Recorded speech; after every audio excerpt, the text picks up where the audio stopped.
سلامونه دوستان، الله دې وکړي چې روغ جوړ او صحتمند اوسئ. په خیر راغلی. بعد له ډېر وخته نن په یو ویډیو باندې خبرې کوو چې د کتاب خلاصه به اوسیږي. د سټل آرټ اف ناٹ ګیوینګ اف چې مارک مانسن لیکلی دی، یو فوق‌العاده کتاب دی. دغه کتاب ما څو ځلې ولوسته او بعضې درسونه بعضې موضوعات یې ماته ډېر خوند راکړ چې غواړم له تاسو سره یې هغه موضوعات په دغه ویډیو کې شریک کړم، یا هغه درسونه چې زه فکر کوم چې زیاتره اشخاص باید پرې پوه شي په دغه ویډیو کې شریک کړم. دلته یې په 40مه صفحه کې لیکلي وایي one of those realizations was that life itself is a form of suffering. وایي یو درک یا فهم یا پوهه چې موږ لاسته راوړه د ژوند په تېرېدو سره هغه دغه وه چې ژوند پخپله یو رنځ دی، یو کړېدل دی، یو امتحان دی. په دې باندې په اسلام کې هم ذکر شوی دی چې موږ دلته د خوند یا ساتیري لپاره نه یو راغلي، بلکې ژوند پخپله یو امتحان دی. نو دغه کتاب هم په دې باندې تاکید کوي چې تاسو له دې توقع مه کوئ چې تاسو به همیشه خوشحاله اوسیږئ. کتاب وایي دغه خوشحالي پخپل یو مشکل دی. که تاسو وغواړئ چې خوشحاله اوسیږئ، تاسو باید د بعضې مشکلاتو او بعضو ستونزو څخه تیر شئ، بعضې ستونزې او مشکلات حل کړئ. د هغې نه وروسته به تاسو وکولی شئ چې خوشحالۍ ته ورسیږئ. او کامیابه خلک هغه دی چې دا ومني چې ژوند یو رنځ یو مشکل دی او هغوی د هر مشکل سره په قوي بڼه په باوري بڼه مبارزه وکړي. دلته په 26مه صفحه کې لیکلي وایي we suffer for the simple reason that suffering is biologically useful. It's nature's preferred agent for inspiring change. وایي زیاتره خلک له دې څخه کړېږي چې ژوند سفرینګ ځورونکی یا هم مشکلات ساز دی، خو دلته بیا په دې موضوع باندې تاکید کړی چې همدغه مشکلات، همدغه سختیانې، همدغه سخت حالتونه دي چې انسان قوي کوي، د هغې په ژوند کې مثبت تغیرات راولي، د هغې یو قوي شخصیت جوړوي. ځکه پرمختګ هیڅ وخت یو څوک په خوب کې نشي کولی. که یو څوک وغواړي چې وده وکړي، هغه باید 100% په ځان باندې سختیانې تېرې کړي. د هغه سختیانو، هغه مشکلاتو، هغه سختو حالتونو سره چې هغه مخ شي، کله چې له هغې څخه ووځي، هغه مشکلات حل کړي، هغه کامیابۍ ته رسېږي او دغه کامیابي د خوشحالۍ سبب کېږي. په 29مه صفحه کې لیکلي دي وایي happiness comes from solving problems. وایي خوشحالي د مشکلاتو د حل کولو څخه راځي. او حقیقت هم دا دی، که تاسو وغواړئ چې خوشحاله اوسیږئ یا کامیابۍ ته ورسیږئ، هغه څه باید وکړئ چې هغه سخت اوسیږي، هغه تاسو مشکل خلق کوي، یا داسې څه وکړئ چې هغه په ټولنه کې مشکل راوړي. همچنان دلته لیکلي وایي what problems are you ready to suffer or face if you're serious about achieving something. وایي تاسو کوم مشکلاتو ته آماده یاستئ، کومې سختیانو ته آماده یاستئ چې په ځان باندې تیر کړئ تر څو تاسو هغه هدف ته ورسیږئ چې تاسو امید لرئ، تاسو هیله لرئ. توقع، امید، ارزوګانې، خوبونه خو هر څوک ګوري. څوک آماده دي چې په ځان باندې سختیانې تېرې کړي چې هغې ته ورسیږي؟ تکړه خلک هغه دي چې سختي تېروي. همچنانې دلته په 38مه صفحه کې لیکلي وایي if you want to become drastically successful in something you should enjoy the journey. وایي که تاسو غواړئ چې په یو څه کې په بېحده اندازه کامیابه شئ، تاسو باید هغه سفر څخه خوند واخلئ. فکر وکړئ چې تاسو هدف دی چې تاسو په لوړ اندازه تجار شئ.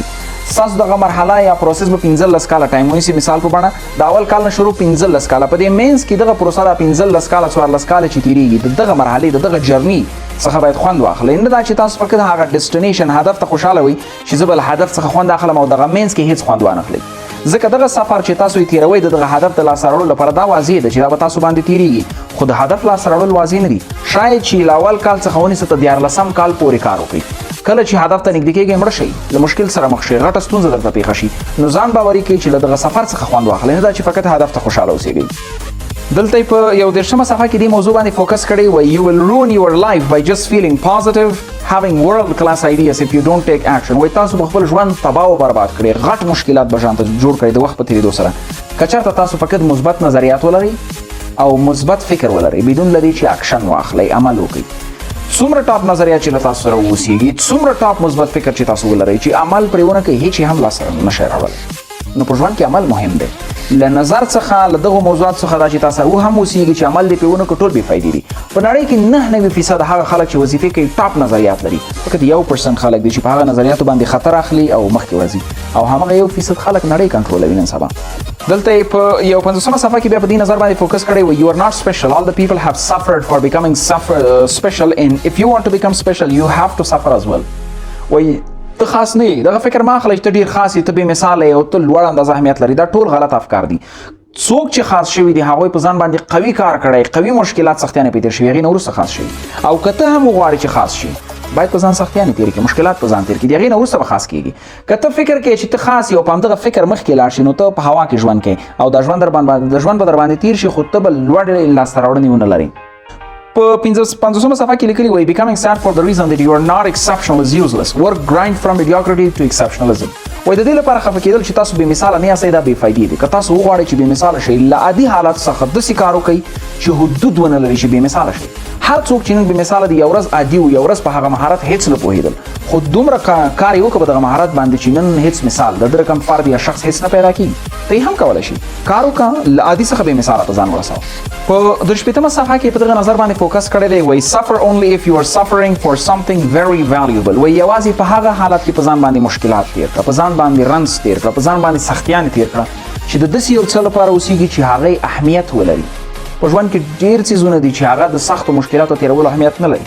د مثال په ډول یو نفر په کلي کې په 20 کاله سخته بزګري کوي، هغه هیڅ وخت د هغه ډاکټر سره نشي ځان مقایسه کولی چې هغه په ښار کې طب وایي او د هغې نه وروسته ډاکټر کېږي، بیا تخصص کوي او لوړ اندازه خپله شفاخانه جوړوي. نو د هغه څه لپاره ځان په عذاب کړه، په ځان سختي تېره کړه چې پوهېږي چې ټاپ آینده درکولی شي، نه دا چې عادي ژوند درکوي او ته په لوړ اندازه مشکلات په ځان تېروي د هغې لپاره. په 6مه صفحه کې دلته بعضې اصول لیکلي چې بعضې بېکاره بېفایدې او په ټولنه کې بېځایه خلک لري. لومړی پلیژر لیکلی، هغه خلک چې همیشه د خوشحالۍ په لټه کې اوسېږي، هر وخت غواړي چې خوشحاله اوسېږي، هغوی به هیڅ وخت نه په لوړه اندازه کامیاب شي او نه چاته په ډېره اندازه خیر رسولی شي. دوم، هغه خلک چې په مټریل سکسس یا مادي کامیابي پورې همیشه نښتي دي. ټاپ آیفون 15 غواړي چې 15 تېر شو، 16 غواړي چې 16 راغلو، بیا 17 راغلو، 17 غواړي ټاپ موټرسایکل، ټاپ موټر، فقط مادي ژوند ته متوجه دي. او هغې تر څنګ لیکلي چې هغه خلک چې همیشه صحیح اوسېږي هیڅ وخت دا نه مني چې دوی غلطه دي یا د دوی نظر غلط کېدلی شي. او ورپسې لیکلي چې هغه خلک چې له حدودو څخه زیات مثبت فکر اوسېږي، چې ښه پوهېږي چې حالت منفي دی، ښه پوهېږي چې حالت خراب دی او بیا هم مثبت فکر ولري، هیڅ وخت به نه په خپل ژوند کې کوم پازیټیو تغییر راولي او نه به هم نورو چاته ډېر قوي خیر ورسوي. په 1 صفحه کې لیکلي وایي be careful about what you believe. وایي ډېر با فکر اوسېږئ د هغه څه په اړه چې تاسو پرې باور یا عقیده لرئ. هیڅ وخت په پټو سترګو په یو څه باور مه کوئ، هغه که رهبر وي، که یو عقیده وي، که یو فکر وي، که یو خرافات څه شی اوسېږي، هر څه چې وي تحلیل یې کړئ، د خپل فکر لاندې یې ونیسئ. آیا دغه څه چې تاسو پرې عقیده لرئ تاسو ته قناعت درکړي؟ آیا منطقي دي؟ آیا واقعا پازیټیو دي؟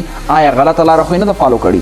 کله چې دغه ټول ځوابونه یس او مطلب تاسو ته قناعت درکړه باور پرې وکړئ. په پټو سترګو په چا باور مه کوئ، هغه رهبر وي که کوم بل څه اوسېږي، که نه تاسو ته به غټه ضربه ورسوي. چې متاسفانه په افغانستان کې 95% خلک په پټو سترګو په رهبرانو، په خلکو، په پارټیانو، ګوندونو باندې باور لري او دغه دلیل دی چې نن افغانستان تباه او برباد دی.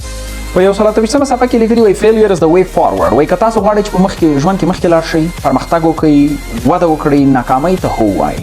داسې نه چې په خپله وغواړئ چې ناکام شئ، بلکې هڅه وکړئ چې کامیاب شئ. خو که له ناکامۍ سره مخ شوئ نو داسې فکر مه کوئ تاسو ناکام شوئ، بلکې د یو تجربې په شکل یې په ذهن کې ونیسئ او مخکې لاړ شئ، ځکه هم ناکامي مو د کامیابۍ اوج ته رسوي. په 143مه صفحه کې لیکلي the importance of saying no. د نه ویلو اهمیت. په ژوند کې د نه ویلو اهمیت زده کړئ. هغه اړیکې چې ستاسو په ګټه نه دي نه ورته ووایئ، هغه فعالیتونه چې پوهېږئ چې ضربه درته رسوي نه ورته ووایئ، هغه څه چې ستاسو مسؤلیت نه دی او پوهېږئ چې ستاسو بې ځایه وخت ضایع کوي نه ورته ووایئ، هغه فیسبوک، هغه انسټاګرام یا ټیک ټاک ټایم چې ستاسو وخت ضایع کوي، ستاسو ژوند خرابوي نه ورته ووایئ، هغه اړیکې، هغه که د نجلۍ که هلک سره اوسېږي چې ستاسو عزت ته ضربه رسوي، ستاسو شخصیت ته ضربه رسوي، ستاسو ټایم بې ځایه ضایع کوي نه ورته ووایئ او دغه هیڅکله مه پالئ. په ژوند به په خپله پوه شئ چې مخکې روان یاست. 146مه صفحه کې لیکلي وایي travel is a fantastic self development tool. وایي سفر کول یو بهترینه طریقه ده، یو آله ده د شخصي پرمختګ لپاره. په دنیا کې چې وګرځېدئ داسې خلک به وګورئ چې له تاسو به ډېر په لوړه اندازه پرمختللي اوسېږي، حیران به شئ دا زه څومره شاته پاتې یم. او داسې خلک به وګورئ چې ډېر شاته به پاتې وي، حیران به شئ او شکر به وباسئ دا زه ما څومره وده کړې، زه څومره ښه مخکې روان یم. د دواړو لیدل مهم دي تر څو هغه خلک چې له تاسو مخکې تللي دي فکر ور درکړي چې ولا ته باید نور هم کار زیات کړي، او هغه خلک چې تر تاسو شاته دي دغه فکر درکړي چې تاسو باید له هغوی سره مرسته وکړئ او په خپل ژوند باندې شکر وباسئ. دلته په 152مه صفحه کې لیکلي وایي boundaries are very important. وایي په ژوند کې حدود ډېر زیات مهم دي. هر شخص، هر فرد سره چې اړیکه لري حدود ورته معلوم کړئ. هیڅ وخت د چا سره بې اصوله ګپ مه لګوئ، د چوکاټ نه وتلې خبرې مه کوئ، بې ځایه کنځاوې دغه الفاظ څخه بالکل مخنیوی وکړئ. حدود وپېژنئ، هم خپلې هم نورو ته ورڅرګند کړئ. د پلار سره باید سره کم خبرې وکړئ، د مور سره باید سره کم خبرې وکړئ، د استاد سره باید سره کم وغږیږئ، د کشر ورور سره کم وغږیږئ، د ملګري سره کم اړیکه وساتئ. دغه حدود هم خپله وپېژنئ، هم د هغو خلکو لپاره مشخص کړئ چې تاسو ورسره اړیکه لرئ. له ژوند څخه به خوند واخلئ. دلته په 150 صفحه کې لیکلي وای how to build trust and enjoy relationships وای څنګه باور رامنځته کړو او لوړی څخه خوند واخلو. مثال په کې دغه ور کړی دی چې یو فرد دی هغه خزه ده مثال واده کړی دی په نورماله سطح خایسته ده هغه چې کله دی خپل خزینه بل خایسته خزه وګوري نو چې هو لکه چې ما بدرنګ کس کړی خفه شي بیا چې د سې کس وګوري چې هغه نه لا خایسته بيخي مایوس شي نو دا د په اړیکه باندې په لوړ اندازه تاثیر کوي. بهترینه خبره دا ده چې تاسو کله چې اړیکه تحلیلوي یو پکې هیڅ کله دروغ مو وای دوه همیشه حقیقت وای که مقابل جانب خوشحاليږي او که خفه کیږي دریم هیڅ وخت یو اړیکه یو ارتباط په خایس پورې فقط متوي شخصیت اخلاق مادي پرمختګ وده د هغې وظیفه د هغې پاس تیر ژوند د هغې راتلونکی ژوند اوسنی حالت دا ټول تحلیل کوي. فامیلی ورور پلار سره کوم اړیکې لري د هغې نه وروسته په شخص باندې تاسو قضاوت کولی شي. نو مهمه خبره دا ده چې اړیکې او هیڅ وخت خپل هغه څوک چې چا سره مواده کړی اوسي یا تاسو ته ګران وي د نورو سره یې مه مقایسه کوئ. نو دا بعضې درسونه له دغه کتاب څخه په دې هیله چې یو څه مو ترې زده کړي اوسیږي یو څه هدف مو اخیستی وي او په دې هیله چې دغه خبرې مو په ژوند کې مثبت تغییر راولي. د کتاب لپاره که غواړئ چې لاسته راوړئ کولی شئ اکسس بک سټور سره په کابل کې تماس کې شئ ورسره دی په شمول ولایاتو کې هم شاید بعضو کتابخانو سره پیدا شي که آنلاین سرچ کوئ نوم او عکس په سکرین درته پرېږدم احتمال دی ولري چې پی ډي اف یې پیدا کړلی شئ. د لا قوي معلوماتو لپاره کولی شئ په خپله کتاب ولولئ چې بیخي لا زیات معلومات ترلاسه کړئ. ډېره مننه.